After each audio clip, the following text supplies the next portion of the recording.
All right, so this is a question I think that'll allow us to kind of basically apply some of the things that we've been doing with equations of lines and planes in space. So it's really going to be going with that 2.5 section. And what we're going to do is we're going to determine if lines in 3D space are skew, parallel, or intersecting. So how we're going to approach this is we're going to determine, one, are the lines parallel? Then two, do they intersect?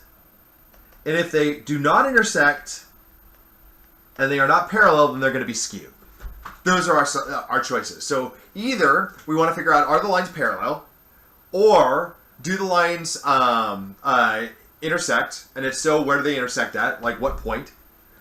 And then, if not, the lines are skew. And skew means that they don't meet, but they're also not parallel. That's kind of the idea. In 3D space, you can imagine we've got like one line here and another line that's kind of going in a separate direction, but like one line travels underneath the other, so they never meet, even though they end up not being parallel. Okay? So if not, the lines are skew, and that's what it means to be skew. So we're going to look at these two lines. We've got one that's been parametrized, and the other one that hasn't. Okay? And what I'm going to do is I'm actually, and the other one is actually in symmetric form. So what I'm going to do is I'm actually going to rewrite these. I'm going to start out with L2, and I'm going to rewrite it as a parametrization. And so it's going to be x minus 1 equals, and this will be 2, and it's 2/3 times y minus 4. So this is going to be 2 times y minus 4 over 3.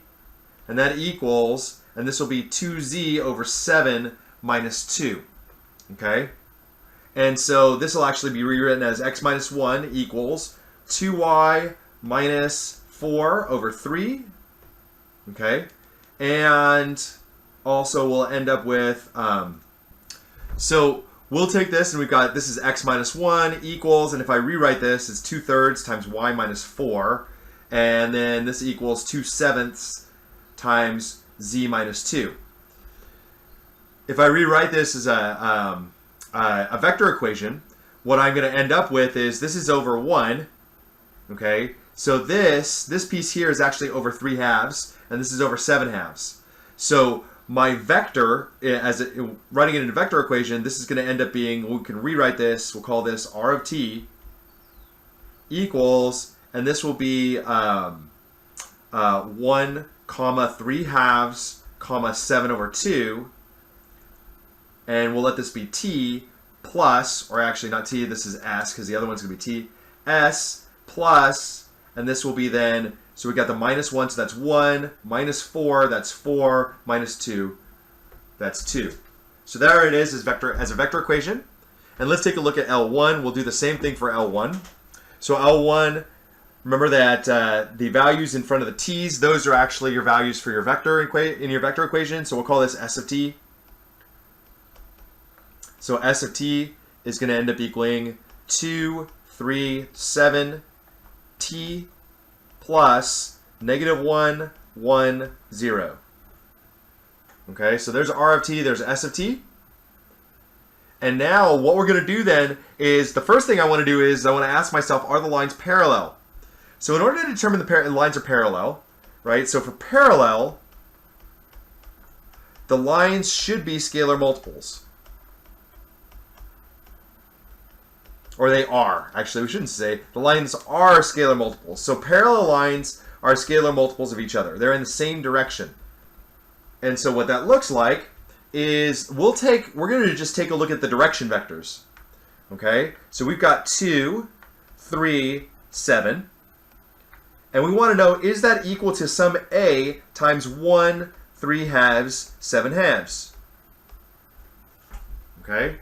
Is it equal to some a times 1 half, 3 halves, 7 halves? Well, yeah, it is. If a equals 2, then 2 times 1, 3 halves, 7 halves ends up equaling 2, 3, 7. So these vectors are parallel. And that means the two lines are parallel. So the two lines are parallel. All right. Cool. So that's actually how we would determine if the two lines actually are parallel. Let's take a look at another example. So now let's take a look at these two. And what we want to do now is we're going to do the same thing that we basically did before, because we've got to essentially figure out whether or not these two are parallel. So I'm going to rewrite these as vectors or vector equations. And so I've got S of t is going to equal, and so this is over 1, this is over 1, this is over 1.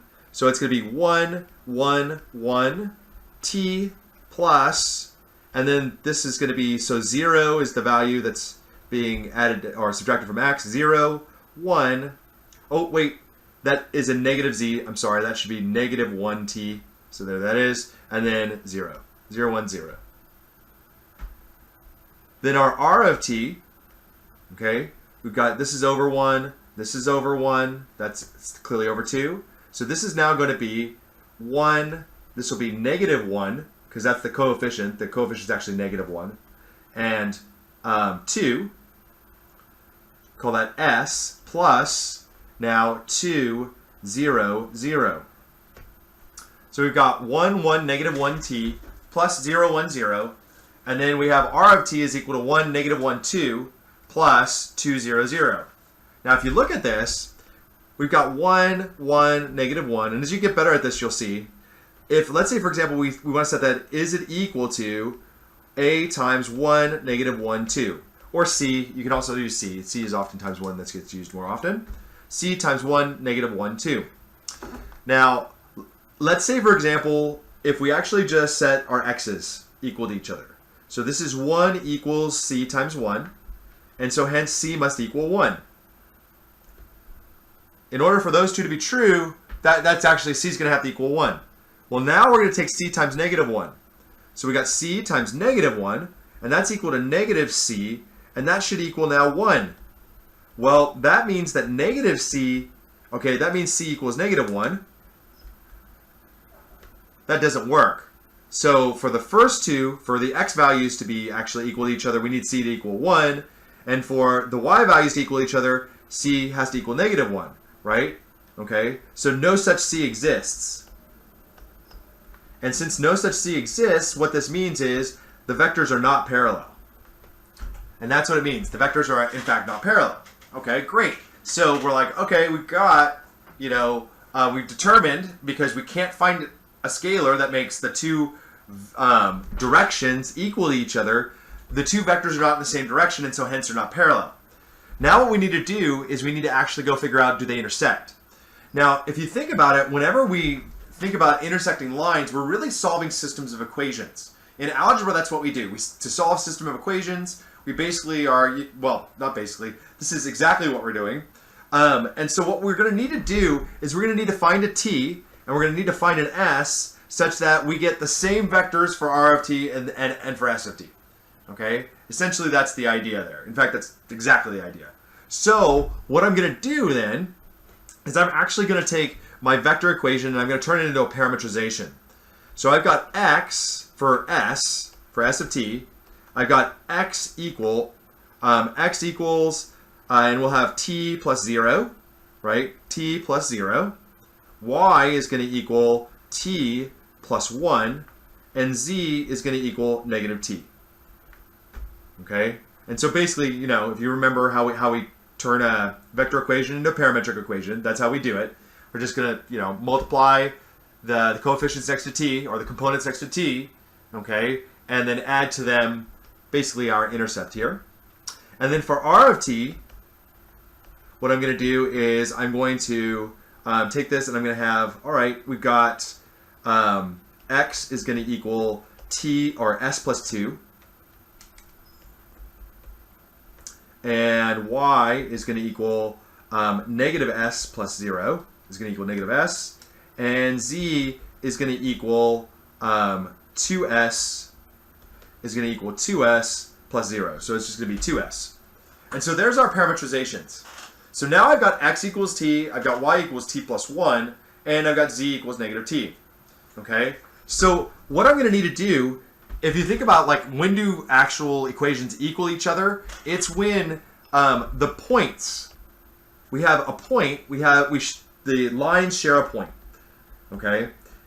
And when we talk about the lines sharing a point, what we're talking about is we're talking about same x, same y, same z, given a particular value of t and s. So we don't need to figure out what t and s is. What we do need to figure out is whether or not we can find the same x, the same y, the same z and they all have the same t, and they all have the same s. So like, for example, we'll take this, and we know that x has to equal x, so I'm going to set their parameterizations equal to each other. So t is going to equal s plus 2. So t has to equal s plus 2.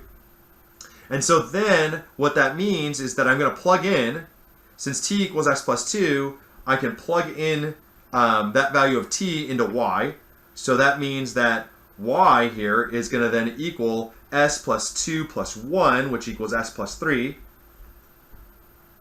And so y is then going to have to equal y. So what that means is that I'm going to get that my s plus 3 for the one parameterization is going to equal negative s. Okay? And so 2s equals negative 3. So s is going to equal negative 3 halves.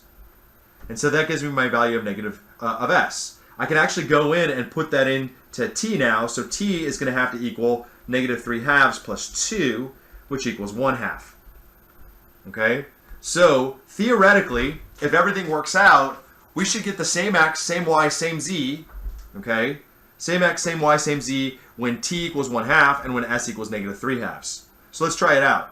So we're going to start out with x equals 1 half, because that's the first part of my parameterization here. I'll get y equals, and we saw that y is going to end up equaling t plus 1, so it'll be 1 half plus 1, which equals 3 halves. And z then is going to equal negative 1 half.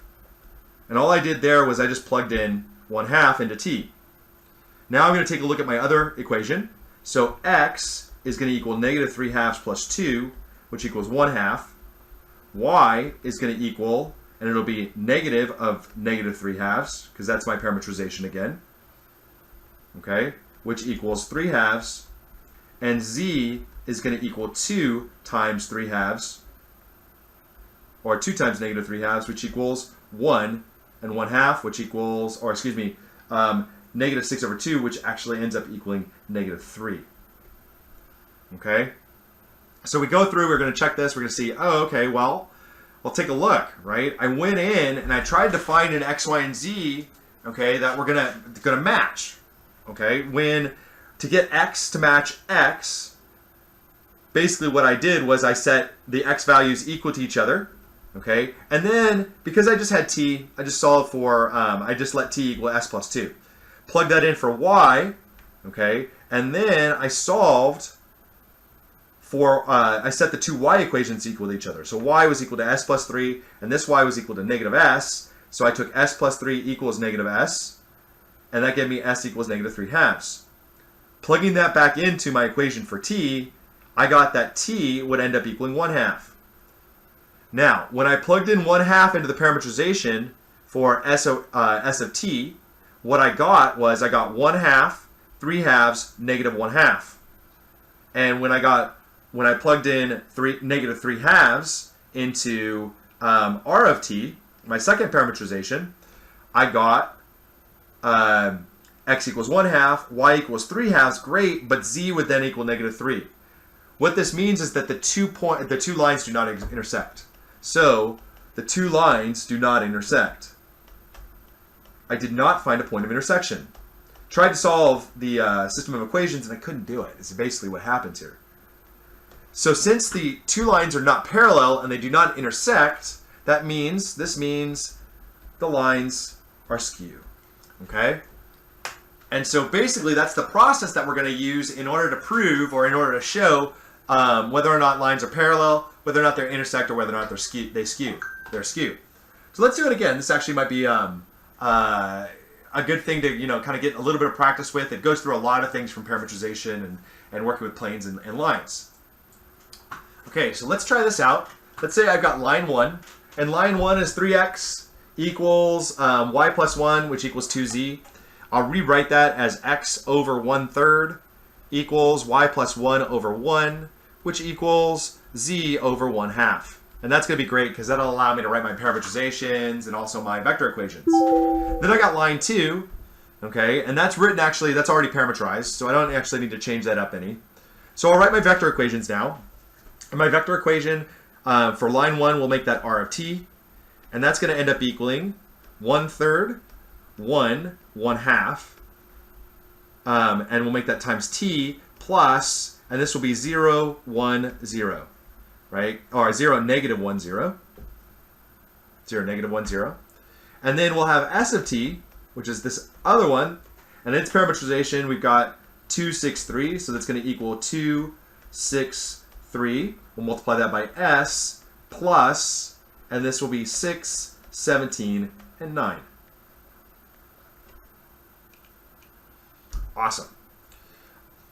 I'm first going to check whether or not these two are actually parallel. So I've got 1/3, 1, 1/2. And we want to set that, and I'm going to make that times a equals, and this will be 2, 6, and 3. So let's take, I've got 1/3, and actually let me use c. 1/3 c equals 2. So this means that c has to equal 6. Great. Then I'm now going to take this and I'm going to say, okay, well, now if c equals 6, 6 times 1, oh, wait, that equals 6. Great, that's good. And then I will take 6, because if c equals 6, this should work. 6 times 1/2, that equals 3, and that in fact equals the third value here. So the lines are parallel. They are scalar multiples of each other, and so the lines are parallel. Okay? Let's see if we can actually find one more where the lines actually aren't parallel, where we have to determine whether or not they actually intersect. All right, so let's say, for example, now let's look at L1 as x equals 2t, y equals 0, z equals 3, and then we have L2 is x equals 0, y equals 8 plus s, and z equals 7 plus s. So what we're going to do first is we're actually going to write both of these as vector equations. So I've got r of t is going to equal, and this will be 2, 0, 0, t plus 0, 0, 3. And you can kind of see notice that there are no t's next to y, there are no t's in the z, so hence why we have this as a 0 and this is a 0. Then we'll have s of t, our second parametric equation. S of t is going to then equal, and that's 0, and then there's 1 next to the s and 1 next to the s, plus, and then we'll have 0, because x is 0, 8, 7. And that's kind of like our intercept. All right, so there's our equations. Now I want to see, well, I've got 2, 0, 0. Okay, so we're figuring out, are these two lines parallel? So I got 2, 0, 0. Can I find it equal to c times 0, 1, 1? Okay? Or we could go the other way around. We could actually write this as c times 2, 0, 0 equals 0, 1, 1. And the reason why I did that is because, well, I have to have 2c equal to 0. So I got 2c equals 0, and if 2c equals 0, that means that c equals 0. Okay? But if c equals 0, then 0 times 2, 0, 0, right, is going to equal 0, 0, 0, not 0, 1, 1. So the two vectors are not scalar multiples of each other, so consequently, not parallel. Next up, what we're going to do is we're going to say, okay, well, now I want to see, do they intersect? So I'm going to take the parametric equations, and I know that x equals 2t and x equals 0. So what that means for me is that I'm going to I'm going to set x equal to x, right? X and x, that means 2t has to equal 0. And that implies that t has to equal 0. T must equal 0, which actually is fine, because that means y equals 0 and z equals 3. No problems. Well, what about y, right? We're going to need the y's to equal each other, so we need 8 plus s has to equal 0. So I got 8 plus s has to equal 0, and so that means that s has to equal negative 8. Okay? And the reason why that was, I set y equal to 0, and y equal to 8 plus s, so I basically just set the equations to equal to each other. Well, let's see.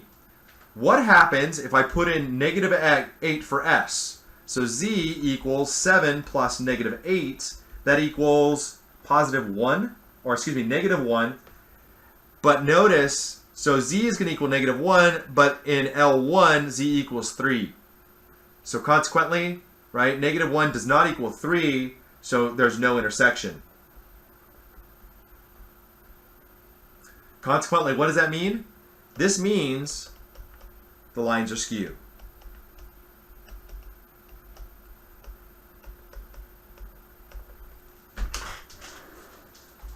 So, let's kind of review. So, to review, to determine whether or not two lines are skew, parallel, or if they intersect, what we want to do is we first want to test if they're parallel, then we're going to determine whether or not they intersect, and if they are neither parallel nor intersect, then those lines are skew. That is that they are not in the same direction, but they're also not going to meet, and that means that the two lines are skew. That's the definition of skew.